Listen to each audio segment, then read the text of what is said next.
President Trump, do you have a message for Pope Francis, sir, who's still in the hospital? Do you have a message for Pope Francis, sir? We don't see you, please. Should federal workers Get well. It's a very serious situation. We want him to get well. That's possible. President Macron, do you have something to say to the Pope, who's in the hospital? I cannot hear you. Pope? Oh, yes, no. Do think about the Holy Pope, and we wish you a recovery and a prompt recovery. Thank you. should federal workers be listening to their agencies or Elon Musk, sir? Day in that we had a G7 and President Macron is a very special man in my book. We were together, we did it together, and I think a lot of progress has been made. We've had some very good talks with Russia. We've had some very good talks with others, and we're trying to get the war ended with Russia and Ukraine, and I think we've come a long way in a short period of weeks. And the president's been very helpful also. And we're also talking about trade, various trade deals that we will be doing with France, and we'll be discussing a little bit further. Then we'll have a press conference later on. You can ask some questions.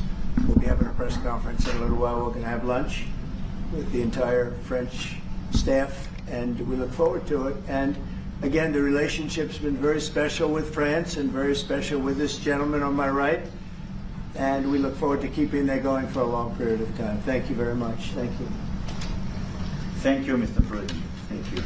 Thank you. No, thank you. I want to thank Mr. President for his hospitality. We had a good discussion this morning for G7 here, and for the third year of this war in Ukraine. And I think our common objective clearly is to build peace, and a solid and long-standing peace. And this is what we will discuss, obviously, because I have great respect for bravery and the resistance of Ukrainian people, and we do share the objective of peace, but we are very aware of the necessity to have guarantees and a solid peace in order to stabilize the situation. I'm here as a friend because through centuries we've been friends, and we are personal friends, I imagine it, because we work very well together. And I think the US and France always stands on the same side, the right side, I would say, of history. Mm-hmm. And this is exactly what's at stake today. And this is a very important moment for Europe as well. And I'm here as well after discussions with all my colleagues to say that Europe is willing to step up, to be a stronger partner, to do more in defense and security for this continent, and as well to be a reliable partner and to be engaged on trade, economy, investment in a lot of topics. So I'm very excited by the discussion we will have, and obviously we will follow up. And I want to thank you again, Mr. President, for your presence for Notre-Dame de Paris. It meant a lot for French people, and I want to thank you for that. That's the cathedral, and they've done a fantastic job. The president's done a great job in bringing it back. That was a terrible thing, like, what, 5 years ago? Yeah. Watching that burn was a very horrible sight, and you've done a fantastic job in bringing it back, so I congratulate you. Thank you for being here. Thank you very much. Anybody want to ask a question or two? Is that it? Sir, A foolish have question. we reached an agreement with the Ukrainians on the critical minerals deal? It looks like we're getting very close. The deal's being worked on, and we're, I think, getting very close to getting an agreement where we get our money back over a period of time. But it also gives us something where I think it's very beneficial to their economy, to them as a country. But, you know, we're in for $350 billion. How we got there, I don't know, but that's a lot of money, a lot of money invested, and we had nothing to show for it. And it was the Biden administration's fault. The Europeans are in for about $100 billion, and they do it as in the form of a loan. And the Europeans have been great on this issue. They understood it wasn't fair, and we were able to work something out. But with the Ukrainians, I think I can say that we're very close. Scott's around here someplace, and I think we can say that we're very, hi Scott, I think we're very close. Do you have something to say about that, Scott? We are very close. Good. 1 yard line. All right, good. Mr. President, national security guarantee for Ukraine? What? Would a minerals deal include a security guarantee for Ukraine? Ukraine? Well, it'll be Europe is going to make sure that nothing happens. I don't think it's going to be much of a problem. I think once we settle, there's going to be no more war in Ukraine, and you're not going to have it. It's not going to be a very big problem. That's going to be the least of it. So the Greek media reporting that the U.S. has agreed to shut down a military base in Greece that's been a logistical hub for NATO. That who shut down? That the U.S. has agreed to shut it down at the request of Turkey and Russia. Is that all true? Marco, do you have anything to say? Sure, that's a no. That's a no. Mr. President, Monsieur le Is it a Président, no? You said? It's a no, sir. It's not a correct story. Thank you. Mr. President, how do you react to people in Europe who say that you are abandoning Ukraine and that you are going to sacrifice the security of Ukraine by making a deal with Vladimir Putin? Now we're helping Ukraine like nobody's ever helped Ukraine before. And I can say this, if I didn't become president, Ukraine would right now still be at a level where there would be no even thinking about a peace. And it was, it's a sad thing that this happened. This would have never happened, this war, if I were president. Zero chance. And it has happened. So my function is to get you out of the war, get them out of the war, let them live. It's a bloody war, it's a horrible war. Thousands of people are being killed a week. And I would say Russia, maybe 700,000 people. I think Ukraine probably a similar number. And that's not talking about the towns and the cities that have been blown up. That's talking about soldiers. This has been a horrible, bloody mess. And we're going to get it solved. We got to get it solved. And you know, we're not talking about America's soldiers. Soldiers from this country. We're talking about Russia and Ukraine. But on a humanitarian basis, we have to get this very, very bloody, savage problem solved. And I will say this also, it could lead to World War III if it's not solved. You know, there'll be a point at which it's not going to stop at those two countries. Already there's such involvement from other countries. And it could really lead to a very big war, World War III. And we're not going to let that happen either. Would you support the idea to send European troops in Ukraine to back the ceasefire? European troops may go into Ukraine as peacemakers. So when the agreement is done, they can watch that everything is followed properly. I don't think that's going to be a problem. And a lot of the European countries, I think, I don't want to speak for France, but I know that the presidents talked about doing that also. I think that'll be a very good day when we can go in as peacekeepers as opposed to what's going on right now with everybody being killed. Will they have U.S. backing, those troops going into Ukraine? Will they have U.S. backing from U.S. troops? Well, we're going to have a backing of some kind, and obviously the European countries are going to be involved, and I don't think you're going to need much backing. I think that's not going to be a problem. Once an agreement is signed, Russia's going to get back to its business, and Ukraine and Europe are going to get back to their business. I don't think it's going to be a problem. Mr. President, will you meet with President Zelensky soon? What? Will you meet with President Zelensky soon? I will be meeting with President Zelensky. In fact, he may come in this week or next week to sign the agreement, and which would be nice. I'd love to meet him. Would meet at the Oval Office. So the agreement's being worked on now. They're very close to a final deal. It'll be a deal with rare earths and various other things, and he would like to come, and I understand it, here to sign it, and that would be great with me. I think they then have to get it approved by their council or whoever might approve it, but I'm sure that will happen. Monsieur le Président Macron, est-ce que Yeah, at vous some pouvez point I'll commenter ce qui a be été dit par meeting le with président? President Putin also, yes. Absolument. I don't know when we speak. We're trying to get this thing worked out, but yeah, at some point I'll be meeting with President Putin too. Monsieur Macron, s'il vous plaît, est-ce que vous pouvez me dire quelques mots en français? I can say a few words in French. Yes, please. Non, le président l'a dit, je pense que c'est un moment important. C'est un moment important de la discussion. On veut bâtir la paix en Ukraine et le bilan qui a été rappelé, une réalité, il y a d'1 million de morts et de blessés depuis le début de ce conflit et de cette guerre d'agression. Notre volonté, c'est que cette paix dure, parce que nous avons déjà eu un cessez-le-feu et une paix qui n'a pas été respectée. C'était les accords de Minsk, 1 puis 2. Et donc le corps de cette discussion, c'est de s'assurer d'abord qu'il y ait un cessez-le-feu, ensuite que les Ukrainiens soient impliqués. Je pense que ce que vient de dire À l'instant, le président Trump est très important, c'est-à-dire qu'il va rencontrer rapidement le président Zelensky pour signer cet accord sur les minerais critiques et les terres rares, et que c'est aussi un moyen d'avoir une implication américaine forte. Les Européens sont prêts à prendre leur charge sous des formes diverses de soutien à l'armée ukrainienne, de présence y compris pour s'assurer que la paix soit durable. Et l'implication dans la durée des États-Unis d'Amérique à travers cet accord est une bonne chose. Et donc tout est encore à construire. Et je ne veux pas préempter les discussions. Mais nous partageons le même objectif, et ce qu'on a discuté ce matin pendant 1 heure après la visioconférence ensemble, et ce qu'on va continuer de travailler, sont pour moi des bonnes avancées. Et l'annonce de... Est-ce que l'intégrité territoriale de l'Ukraine est encore un objectif crédible? Spoken about this just a moment ago. This is exactly what we want to do. We want to build peace with Ukraine. As President Trump mentioned, there are already 1 million dead and wounded in Ukraine since the war began.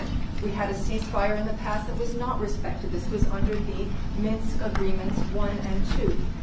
President Trump, as he said, will be meeting with President Zelensky to sign a deal on rare earths, and we are pleased to see this very strong American involvement. Europe, of course, also stands ready to support Ukraine in various ways, supporting its military, and we don't want to preempt any sort of discussions that are currently underway, but we do share the same objective of building this lasting peace.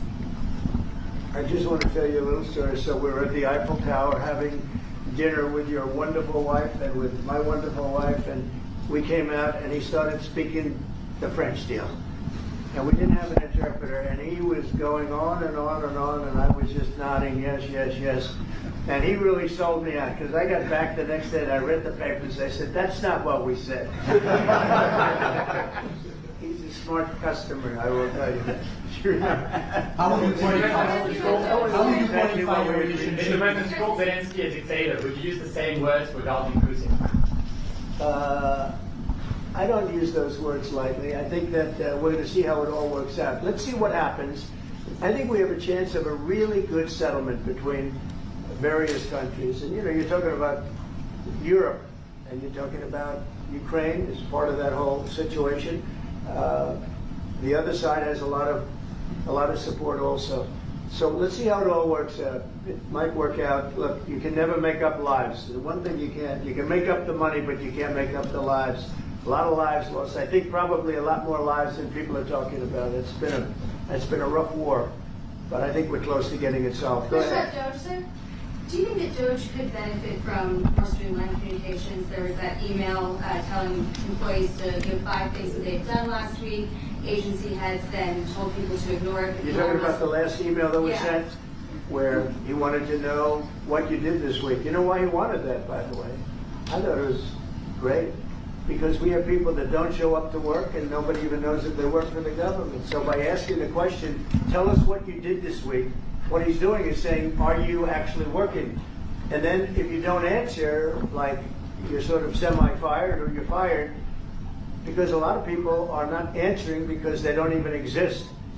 They're trying to, that's how badly various parts of our government were run by, and especially by this last group. So what they're doing is they're trying to find out who's working for the government. Are we paying other people that aren't working? And, you know, where is all this? Where's the money going? We have found hundreds of billions of dollars of fraud so far, and we've just started.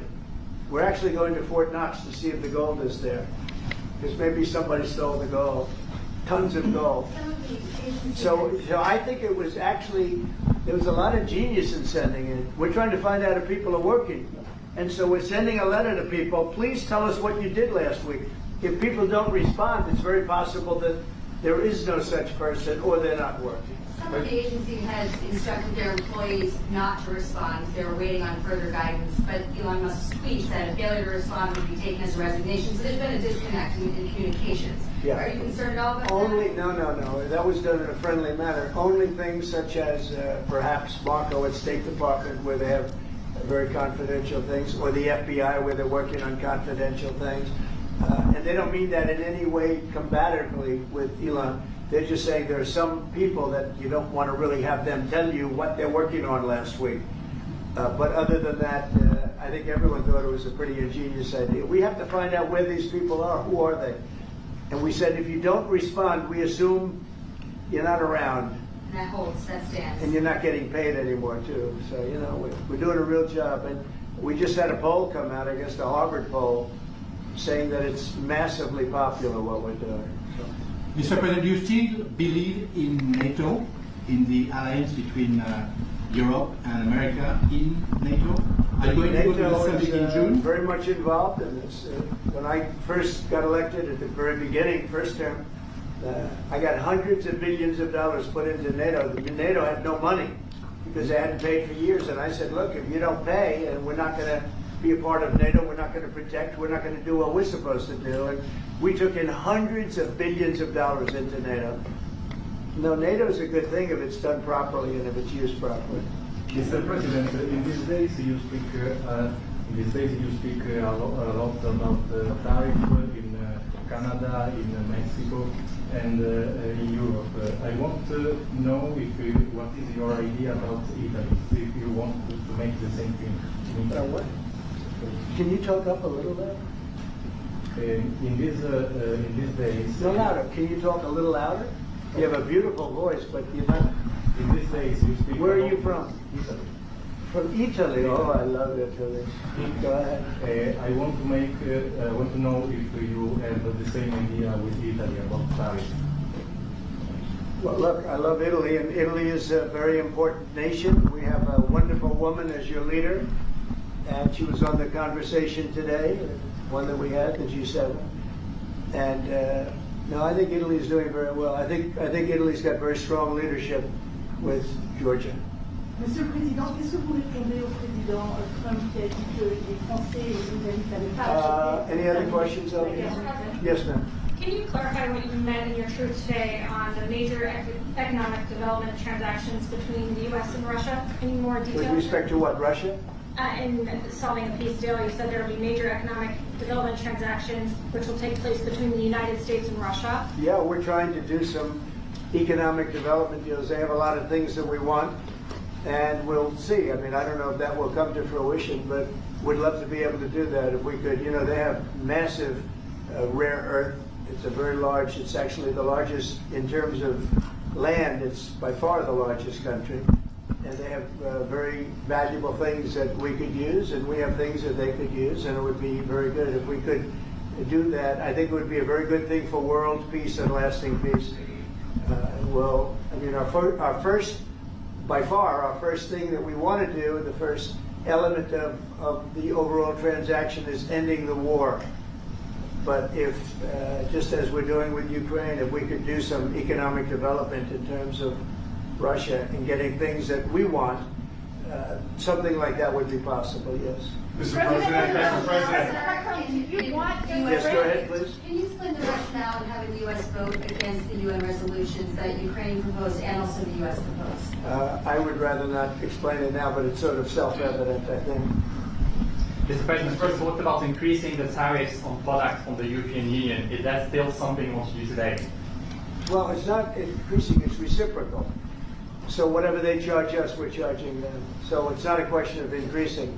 If they charge us 20%, we charge them 20%. If they charge us 30 or 40%, then we do that too. So that would be on European Union, but that really would be with respect to everybody.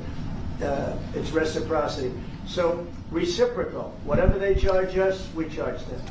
Nobody has a problem. Even you, I see you don't have a problem. Mr. President, are you thinking of going to Moscow soon, maybe in May for the 9th of May for the anniversary? I mean, not soon, but I would be certainly, if this all gets settled out, which I think it will, sure, I would go there. On the 9th of May? And come here too. On the 9th of May on the Red Square? I don't know the 9th of May now. I think that's pretty soon. But no, at the appropriate time, I would go to Moscow. When do you see the war will end? I think the war could end soon. How soon? Within weeks. Weeks? Yeah. At what price for Ukraine? Do you think so? I'd like to ask that. I think we could end it within weeks if we're smart.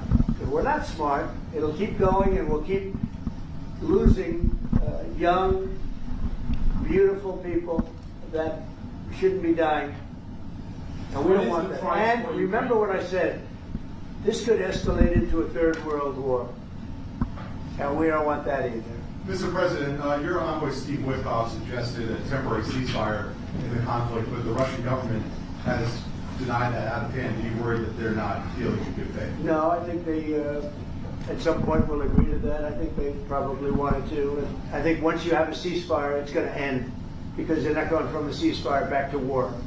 I think people have had their full. I'm just glad I was able to help, because there was no communication with Russia until I came along. Biden didn't communicate. He couldn't communicate with his own child. So Biden didn't communicate. He couldn't. It was terrible. He hadn't spoken to Putin in 3 years. You're trying to end the war. People are being killed. Every week, thousands of people are being killed. Soldiers, in this case, mostly. Also towns, you know, as missiles go in and back and forth.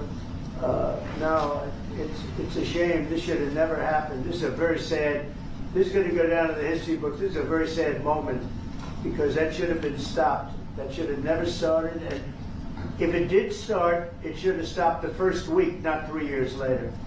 Okay? Je vais répondre, Monsieur Hollande, juste, je pense que plusieurs questions de votre collègue qui ont été posées en français et qui rejoignent les questions posées par les collègues américains. D'abord, cette discussion est utile et construire la paix est une nécessité. La deuxième chose, c'est qu'il y a aujourd'hui une capacité de dissuasion qui est restaurée, et que c'est ce que veut dire le président Trump quand il dit qu'il n'y aura plus de problème. Je pense que la force du réengagement américain aujourd'hui, c'est en quelque sorte l'incertitude aussi pour le président Poutine. Et donc il y a une capacité de dissuasion qui est là, qui permet de sceller d'abord sans doute une trêve, la capacité à vérifier que cette trêve est respectée, et ensuite un accord de paix qui permettra de reconstruire l'Ukraine, mais de lui apporter aussi les garanties de sécurité. Dans le cadre de ces garanties de sécurité, nous pensons que nous avons notre rôle à jouer. Et donc, on verra à ce moment-là de la discussion, je ne veux pas la préempter, ce qui est nécessaire pour que l'Ukraine puisse rester un pays souverain. Et d'ailleurs, dans les discussions entre l'Ukraine et les États-Unis d'Amérique, il y a cette question d'une souveraineté ukrainienne qui est respectée. Et donc, nous, ce que nous avons préparé, en particulier avec nos partenaires britanniques, dans le cadre d'un travail très étroit qu'on a mené ces dernières semaines, et partagé avec tous les pays européens et alliés qui sont prêts à s'y joindre, c'est l'idée de dire on est prêt à apporter ces garanties de sécurité. Les conditions, elles doivent en être définies.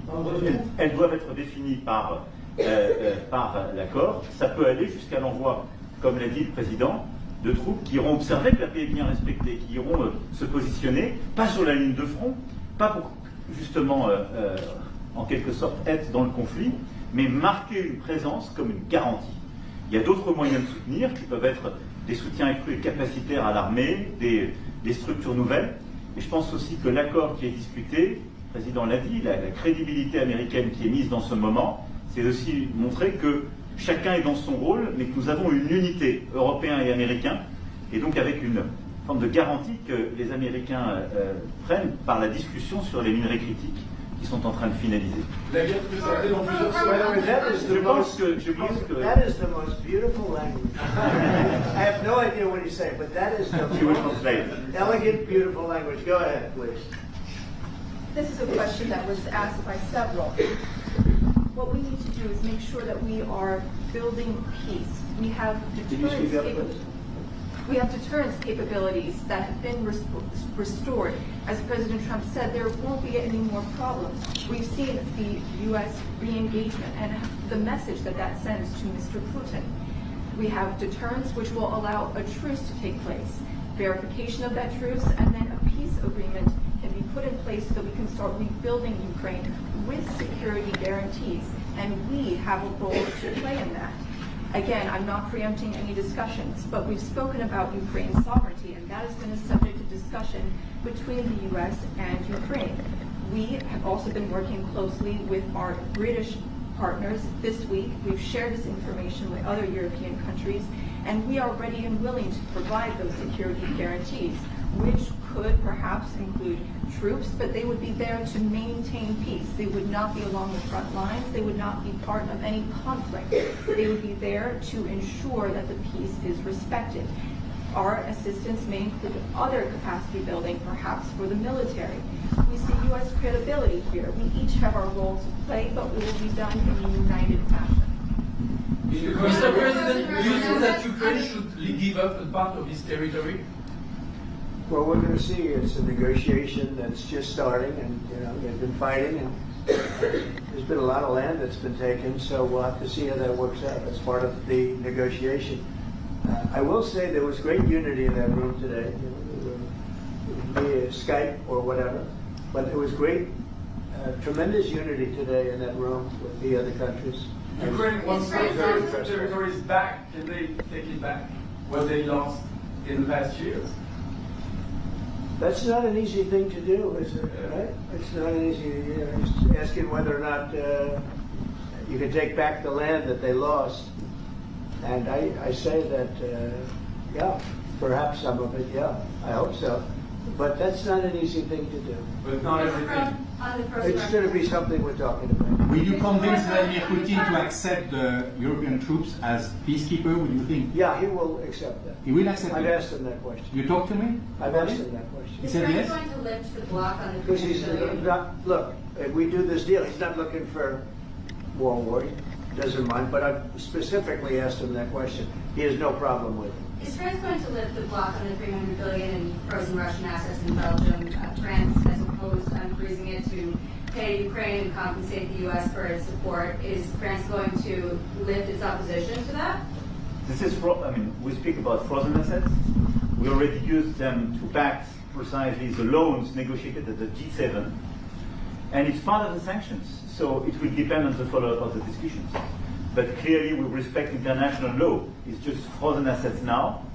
You can take the proceeds of the frozen assets, but you cannot take the assets themselves because it's not respecting international law, and we want to respect international law. How is one different than the other? You can take the proceeds from it, how can you not take Because it's very different. You keep the assets, you take the proceeds because they are paralyzed in a certain way. You take the proceeds during the wartime, but you keep the assets, and it's part of the negotiation at the end of the war. Because, this war costed all of us a lot of money. And this is the responsibility of Russia, because the aggressor is Russia. Should the US be compensated? So at the end of the day, this frozen asset should be part of the negotiation. All in all. Will France support the U.S. being compensated? I support the idea to have Ukraine first being compensated, because they are the ones who have lose a lot of their fellow citizens and being destroyed by this attack. Second, all of those who paid for could be compensated, but not by Ukraine, by Russia, because they were the one to aggress. Again, you understand, Europe is loaning the money to Ukraine. They get their money back.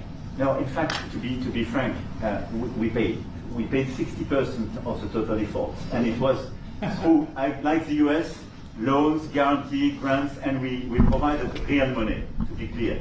We have 230 billion frozen assets in Europe, Russian assets, but this is not as a collateral of a loan, because this is not our belonging. So they are frozen. If at the end of the day, in the negotiation we will have with Russia, they're ready to give it to us, super. It will be a loan at the end of the day, and Russia would have paid for that. If you believe that, it's okay with me.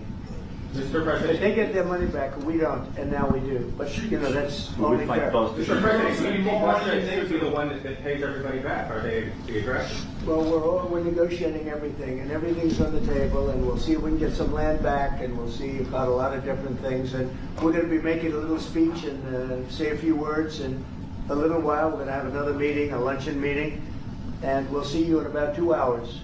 Okay? Thank you very much, everybody.